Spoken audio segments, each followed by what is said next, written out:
যদি কোনো কাজের মধ্যে ডিসিপ্লিন, ডেডিকেশন, কমিটমেন্ট আর অনেস্টি থাকে, তাহলে কাজের সূত্রেই তৈরি হওয়া সম্পর্ক বা বন্ধুত্ব অনেক দূর পর্যন্ত যেতে পারে।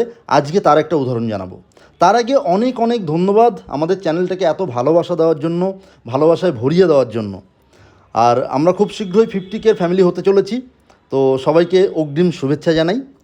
আজকে যে ফ্ল্যাটটা আমি দেখাচ্ছি, এটা একটা কোনো বিক্রির জন্য নয়, এটা রেন্ট আউটের জন্য দেওয়া হয়েছে এবং যিনি দিয়েছেন তিনি একজন রিয়েল এস্টেট ইনভেস্টর এবং কাজের সূত্রে তার সঙ্গে পরিচয়। কিন্তু সেই কাজের সূত্রে পরিচয় থেকে আজ কিন্তু উনি একজন মানে সম্পূর্ণ ভাইয়ের মতো আমাকে ভালোবাসেন এবং সম্পূর্ণ আমি দাদার মতো তাকে শ্রদ্ধা করি। আজকে যে ফ্ল্যাটটা দেখাচ্ছি, অভিদীপ্তা 2-এ একটা ফ্ল্যাট দেখাচ্ছি, 2 BHK ফ্ল্যাট দেখতে পাচ্ছেন। এটা ফার্স্ট বেডরুম থেকে কিন্তু কিশোর ভারতী স্টেডিয়ামটা দেখা যাচ্ছে ওই ডান সাইডে। আর সামনে বাইপাস ভিউটা ছিল যেখান থেকে মেট্রো কানেক্টিভিটি আছে। আর এটা আছে বিল্ডিংয়ের ভিউ। 15 ফ্লোরের বিল্ডিংটা আছে, 937 স্কোয়ার